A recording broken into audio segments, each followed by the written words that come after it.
Hello guys, welcome back to our channel Legal Mindset Judiciary, right? So this is the 7th class I guess, right? In the previous class we have discussed the pre-trial stage and the trial stage, right? And what are the steps involved in the pre-trial stages and the and the trial stages, right? Now we are going to study the third stage or the final stage of the criminal procedure, right? And this is the post trial stages, right? तो post trial stage के बारे में हम लोग पढ़ने वाले हैं। मतलब क्या, after the court's judgement, court's के जजमेंट के बाद फिर क्या होता है। कोर्ट्स एक बार लास्ट क्लास में याद है हमने पढ़ा था कि कोर्ट क्या करता है, जजमेंट प्रोनाउंस करता है और वहीं पर ट्रायल खत्म होता है। अब ट्रायल जब खत्म हुआ तो अब जो जजमेंट प्रोनाउंस किया है उसके बाद क्या होगा, तो वही बोला once the trial concludes, trial एक बार जब खत्म हो जाता है,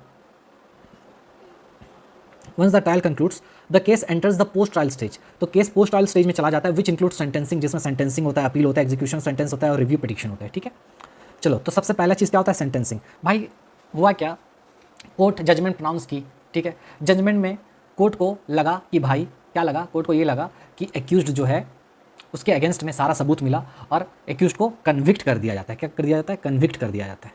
ठीक है, उस पर दोष साबित हो जाता है, कन्विक्ट हो जाता है। तो अब वो क्या करेगा, सजा सुनाएगा कोर्ट। तो कोर्ट जब सजा सुनाएगा तो वही बोल रहा है क्या होगा, if the accused is convicted the court announces the punishment. Court क्या करता है, पनिशमेंट अनाउंस करता है।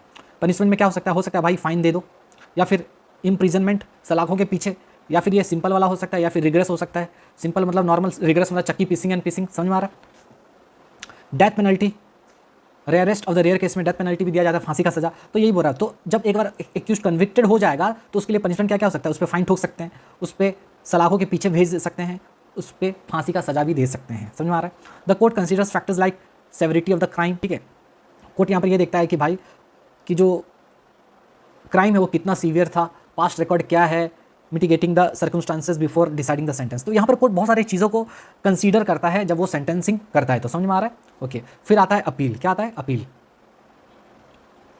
अपील में कौन जाएगा बताओ मेरे को, जिसके अगेंस्ट में सेंटेंसिंग अगर वो नाखुश है कोर्ट के जजमेंट से तो वो अपील कर सकता है। The convicted person has a right to appeal to the higher court if dissatisfied with the verdict. अब कोर्ट का जो वर्डिक्ट आया उस वर्डिक्ट से कन्विक्टेड पर्सन सेटिस्फाइड अगर नहीं है तो वो क्या करेगा, वो हायर कोर्ट में जाएगा। भाई हायर कोर्ट में जाएगा, ठीक है, वो कहाँ जाएगा, हायर कोर्ट में जाएगा। समझ में आ रहा है, क्योंकि उसका राइट है वो जाना। अगर कन्विक्टेड पर्सन कोर्ट के वर्डिक्ट से खुश नहीं है तो वो हायर कोर्ट में जाएगा अपील के लिए। अच्छा, अपील कहाँ कहाँ फाइल हो सकता है, सबसे पहले अपील तुम्हारा फाइल होगा सेशन कोर्ट में। कहाँ फाइल होगा, सेशन कोर्ट में, अगर जजमेंट मजिस्ट्रेट प्रोवाइड किया है। ठीक है, लोअर कोर्ट वाला जजमेंट अगर दिया है, मजिस्ट्रेट कोर्ट जो होता है तुम्हारा, अगर वो जजमेंट दिया है, अगर मजिस्ट्रेट ने जजमेंट दिया है तो उसके लिए तुम कौन सा कोर्ट में जाओगे, सेशन कोर्ट में जाओगे, जिसको डिस्ट्रिक्ट कोर्ट भी बोलते हैं। जब सिविल का केस होता है तो क्या बोलते हैं इसको, डिस्ट्रिक्ट कोर्ट बोलते हैं। ठीक है, सेशन कोर्ट को हुआ। तो मजिस्ट्रेट अगर आपको वर्डिक्ट दिया है उसके अगेंस्ट में जाना चाहते हो, मजिस्ट्रेट कोर्ट के अगेंस्ट में, तो आप सेशन कोर्ट जाओगे। अगर सेशन कोर्ट आपको वर्डिक्ट दिया है तो उसके अगेंस्ट में अगर आप जाना चाहते हो तो हाई कोर्ट जाओगे, और हाई कोर्ट के अगेंस्ट में जाना चाहते हो तो सुप्रीम कोर्ट जाओगे। समझ में आ रहा है। तो सेशन कोर्ट, फिर हाई कोर्ट, फिर सुप्रीम कोर्ट। समझ में आ रहा है। द प्रोसिक्यूशन में also appeal if they believe the punishment is too lenient. अब देखो, क्या कन्विक्टेड पर्सन ही अपील पे जाएगा क्या, नहीं, प्रोसिक्यूशन भी जा सकता है। मतलब जो केस कर रहा है अगर वो हार गया, मतलब हो सकता है ना कि भाई यहाँ पर प्रोसिक्यूशन हार गया, मतलब गवर्नमेंट का वकील हार गया, जो इल्ज़ाम लगा रहा था, जो विक्टिम था, जो केस कर रहा था, वो हार अगर जाता है तो गवर्नमेंट तरफ से, गवर्नमेंट का जो वकील है, प्रोसिक्यूशन है, वो भी अपील में जा सकता है कि भाई जो पनिशमेंट है ये बहुत ही कम है, या फिर आप जो एक्यूज को गलती से एक्विट कर दिए हो। समझे, तो यहाँ पर दोनों को जा सकते हैं, कन्विक्टेड पर्सन भी जा सकता है और प्रोसिक्यूशन भी जा सकता है। समझ में आ रहा है, ओके। अच्छा, रिवीजन, फिर आता है रिवीजन। देखो क्या बोल रहा है, if there are procedural errors, misinterpretation of the law or a revision petition can be filed in the higher court. ठीक है, देखो रिवीजन, अगर मान लो कुछ प्रोसीजरल एरर हो गया है, कानून को पढ़ने में कुछ मिस इंटरप्रिटेशन अगर हो गया है, तो उस केस में दोनों पार्टी क्या करते हैं, दोनों पार्टी में से कोई भी रिवीजन पिटीशन के लिए डाल सकते हैं हायर कोर्ट में। समझ में आ रहा है। अनलाइक एन अपील, ये अपील की तरह नहीं होता है। Revision focuses on correcting the legal mistakes, तो जो भी लीगल मिस्टेक्स हुए हैं उस लीगल मिस्टेक्स को करेक्ट करने के लिए रिवीजन होता है, एंड नॉट फॉर री एग्जामिनिंग द एंटायर केस। यहाँ पर हम पूरे केस को री एग्जामिन नहीं करते, बस जो कि लीगल मिस्टेक्स हुए हैं उसको करेक्ट करते हैं। बस इतना आपको अभी समझना है, क्योंकि ये सबका अलग सा चैप्टर है, जब पढ़ेंगे उस समय पढ़ेंगे। समझ में आ रहा है, ओके। तो यहाँ पर क्या हो रहा है कि रिवीजन पिटीशन फाइल होता है लीगल मिस्टेक्स को ठीक करने के लिए, पूरे एंटायर केस को हम लोग वापस से री एग्जामिन नहीं करते, ठीक है। चौथा है तुम्हारा एग्जीक्यूशन ऑफ सेंटेंस। अब मान लो कोर्ट उसको सज़ा दे दिया है, लेकिन कुछ हो ही नहीं रहा है भाई। हाँ, सज़ा तो मिल गया लेकिन उस पर काम चल ही नहीं रहा है, तो जो सेंटेंस हुआ है उसको एग्जीक्यूट कराना पड़ेगा। Once all the legal remedies are exhausted the sentence is exhausted, fine is collected by the court. अच्छा, अब सेंटेंस को जब एग्जीक्यूट अगर कराएंगे तो क्या क्या होगा?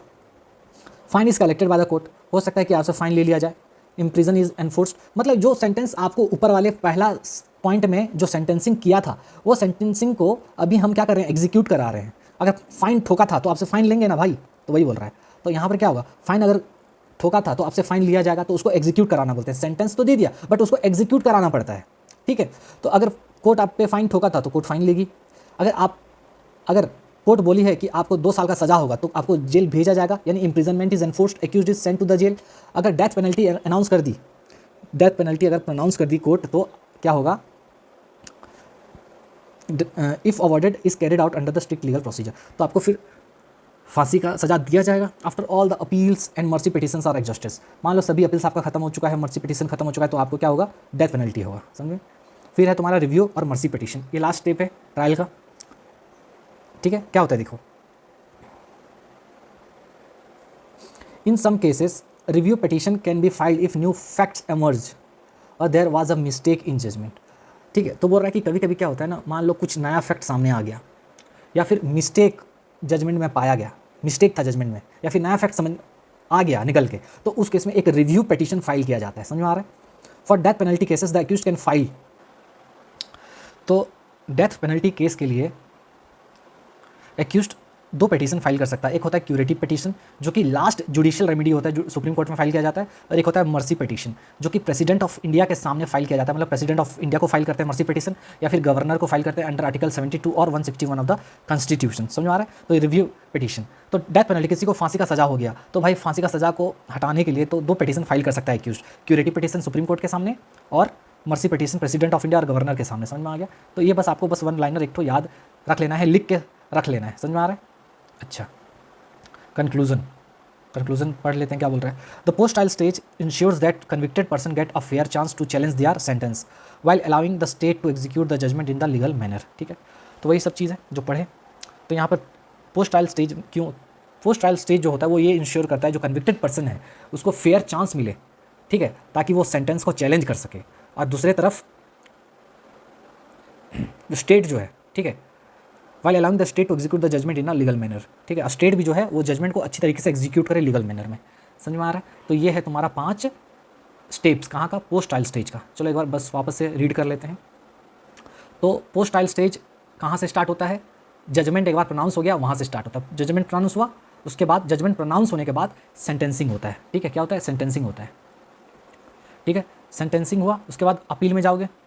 अपील में कहाँ जा सकते हो? Session court, high court, supreme court. फिर अपील के बाद रिवीजन होता है। रिवीजन में क्या पूरे केस को वापस चेक करते हैं क्या? नहीं, सिर्फ लीगल मिस्टेक्स को करेक्ट किया जाता है, ओके। फिर सेंटेंस को एग्जीक्यूट कराया जाता है, जो सेंटेंस ऑर्डर दिया गया है, जो भी सेंटेंस ऑर्डर हुआ है कोर्ट के द्वारा, अब उसको एग्जीक्यूट कराया जाएगा, यानी फाइन लेंगे तुमसे, तुमको जेल भेज देंगे या फिर फांसी का सजा सुना देंगे, अगर सारा अपील और मर्सी पिटीशन खत्म हो गया है तो। फिर लास्ट में अगर डेथ पेनल्टी कोर्ट दिया है तो उसके लिए आप कहाँ कहाँ जा सकते हो? तो आप सुप्रीम कोर्ट जा सकते हैं क्यूरेटिव पिटीशन के लिए, या फिर मर्सी पिटीशन के लिए प्रेसिडेंट ऑफ इंडिया और गवर्नर के पास जा सकते हो, समझ में आ गया। तो ये सारा स्टेज था तुम्हारा पोस्ट ट्रायल स्टेज, समझ में आ गया। अब हम लोग नेक्स्ट क्लास से फुल फ्लेज्ड हमारा BNSS जो है स्टार्ट होगा क्लास, ठीक है, स्टार्टिंग से, ठीक है। सेक्शन 173 से स्टार्ट करेंगे, याद रखिएगा, ठीक है, 173 से स्टार्ट करेंगे, ठीक है। और मेरे ख्याल से ये जाएगा तुम्हारा 196 तक जा सकता है, ठीक है। तो 173 से ये सेक्शन है 196, ये तुम्हारा